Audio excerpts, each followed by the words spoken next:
Ladies and gentlemen, we're back again. Thank you for all the love on Instagram and Facebook and also YouTube recently. We've been getting up there with the views and different things, so we really appreciate it. If you do follow us here on YouTube, please go and follow us on Instagram as well. Go follow us on Facebook. I put up different things that come into the shop, different bits of stock and all that kind of thing. Today we have got for you a 1971, it's like a transition, 70-71 Gibson SG, the custom, the 3 pickup custom. Now this thing is lovely. So it is fairly original. The paint, even though it looks old, it's not. It was refinished by the guitar angel, Angela, who I've not met, but I've seen lots of her work, and a friend of both mine and Jacob's, the bass player in our band, is also good friends with Angela. Fun fact. Yeah, so that was refinished by her a long time ago. I think it was also refretted by her as well, so it's got some chunky frets in it. I think these are like super jumbos or something, but it plays incredible. Original pickups. Pots are original, so's the switch and this vibrola tailpiece. This thing is cool with like a capital C. Like it's awesome. I'm a big fan of 3 pickup SGs. I'm a big Sister Rosetta Tharpe fan. You know, if you know who that is, then 10 points to you. So this has got like the thinner neck. You know, after 65, 66, something like that, Gibson went down to the thinner nut width. But for me, I'm fine with it. Doesn't feel strange to me. I'm a weird creature. I can kind of adapt to most guitars. A lot of people out there, they have to have, you know, it's got to be this nut width and it's got to be this wood and it's got to be, you know, oh, I can't play an SG or I can't play a Les Paul or it's too heavy. I just play.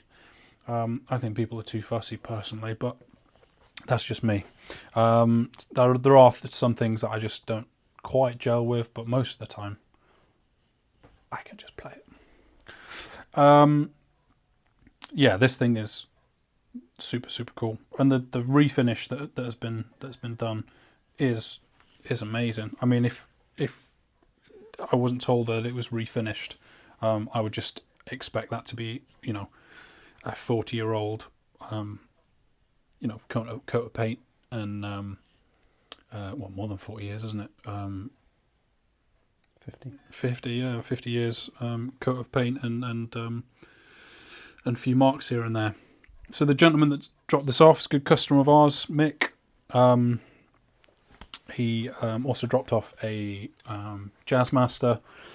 He bought this recently, but sadly, as it was coming to him, I think he bought it from online somewhere, it did sustain some damage. It already had some previous damage, but as you can see here, the crack that was already there sort of opened up even more. So we basically just glued it back together and shored it up for some more rocking good times. But yeah. Yeah, fairly simple fix. Obviously, we don't do visual repairs here. He could send it back down to Angela and get her to, you know, respray it all again, which is completely up to him. To be honest, you know, it's an old guitar, it's a vintage guitar. It's got a few knocks and bumps. I think it just adds to the character of it, to be fair. So yeah, again, I'm not going to plug this one in. At some point, we are going to get up a little system where we'll have like a nice SM57, you know, nice microphone, and we'll, you know, I'll plug in and we'll be able to play, and so you'll be able to hear it a little bit. But as of yet, making YouTube videos comes second to running a business and fixing people's guitars and, you know, organising a guitar show. So yeah, at the moment, it's way down on the what's important at the moment. But the people of the YouTube, don't worry, we will be providing you more and more content for your brain to rot out of your head as soon as we can manage it.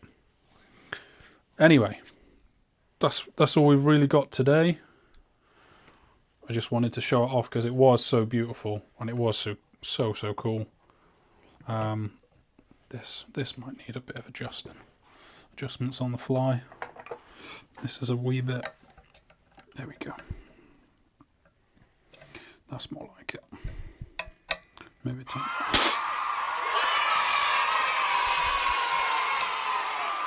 These vibrolas, I've never really used one in anger, so I don't know how good they are, but I know a lot of people really don't rate them, really don't like them. They say that they're kind of like crappy, but so to be honest, I wouldn't know. I wouldn't know because I've never used one at a gig or recording or, you know, practicing or anything like that. I've only ever played them, you know, sparingly. But yeah, this is a hell of a player, and for what Mick paid for it, which he did tell me, yeah, he got an absolute steal. He got an absolute steal. There we go. So that was it. That's another What's on the Bench. So it's a 1971 Gibson Custom, all the way from America to sunny England. Nice one, guys. I'll see you again.